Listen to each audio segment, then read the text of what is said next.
अच्छा है? ऐसा है कि इस समय हम गविष्ठी यात्रा में निकले हैं गौ माता के प्राण प्रतिष्ठा की रक्षा के लिए। 3 मई को गोरखपुर से चले हैं। उत्तर प्रदेश की सभी विधानसभा क्षेत्रों में जाकर के वहां के मतदाताओं से संवाद स्थापित करते हुए 200 से अधिक विधानसभाओं में होते हुए आज बुलंदशहर हम आए हैं और यहाँ की जनता से हमने अभी संवाद किया है। अयोध्या मंदिर में चंदा चोरी का घटना सामने आया है, SIT गठित कर दी गई है, क्या मानते हैं? मतलब पवित्र स्थान में, मंदिर जैसे पवित्र स्थान में वहाँ चंदा चोरी की जा रही है, तमाम आरोप लग रहे हैं, SIT गठित कर दी गई, क्या मानना है सर?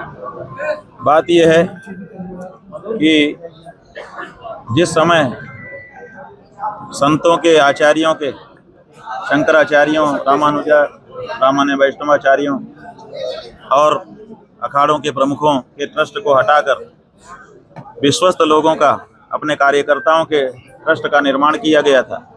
उसी समय से ये बात समझ में आ गई थी कि अपने विश्वस्त लोगों को बैठाने का मतलब है कि हम मनमाना कर सकें। तो अब वो सब निरंतर जब से ट्रस्ट बना है हो ही रहा है।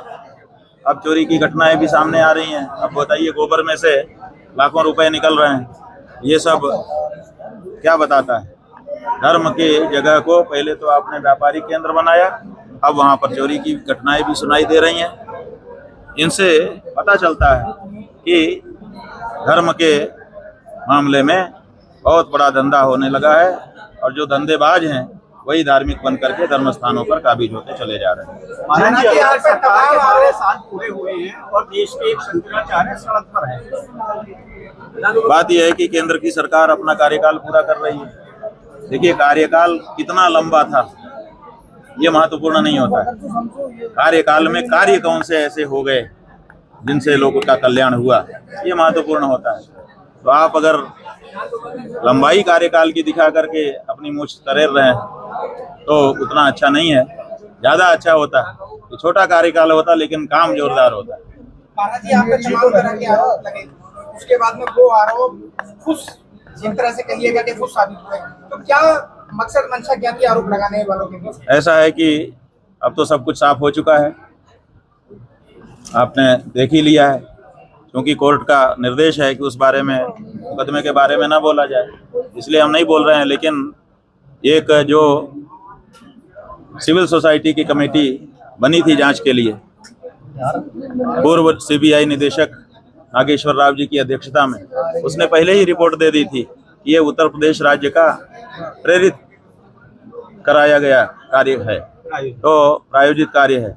तो अब उसी रिपोर्ट की पुष्टि अभी की घटनाओं से हो गई है कि इसमें उत्तर प्रदेश का शासन इन्वॉल्व था, उनके अधिकारी इन्वॉल्व थे और लोगों को प्रेरित करके इस तरह से कराया जा रहा था। ये तो सब साफ हो गया है। महाराज जी, महाकुंभ में जो आपके साथ हुआ, क्या उसको भूल पाएंगे कभी? बात यह है कि उसको हम उसी समय भूल गए। हम तो गौ माता की रक्षा के लिए निकले हुए हैं। मान अपमान सन्यासी के लिए दोनों बराबर होता है।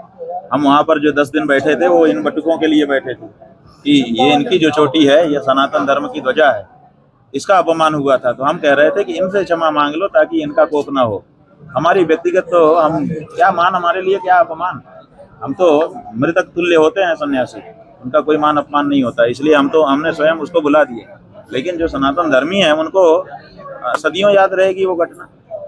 महाराज जी, जिमों में जिहाद चल रहा है, जिहाद चल रहा है काफी बड़े स्तर पर महिलाओं के साथ, उस पर बात यह है कि जिहाद तो चल रहा है। सरकार जो है वो हिंदूवादियों की है और जिहाद हर जगह पे चल रहा है। जिम में जिहाद चल रहा है, दुकान में जिहाद चल रहा है, खेत में जिहाद चल रहा है, ट्रेन में जिहाद चल रहा है, जहाँ देखो वहीं जिहाद चल रहा है। सरकार जब हिंदूवादियों की है तो ये जिहाद चल क्यों रहा है, कैसे चल रहा है, सरकार क्या कर रही है? ये तो सरकार की नाकामी है। और आपको शंकराचार्य सरकार नहीं मान रही है, क्या आपत्ति हो सकती है सरकार को? क्या सरकार तय करेगी शंकराचार्य कौन है?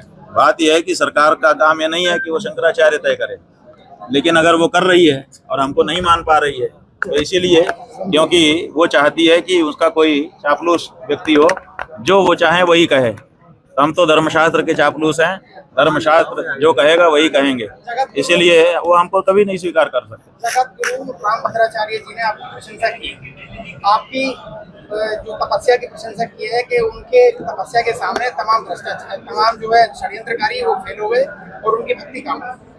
बात यह है कि उनकी प्रशंसा और निंदा हमारे लिए दोनों बराबर है।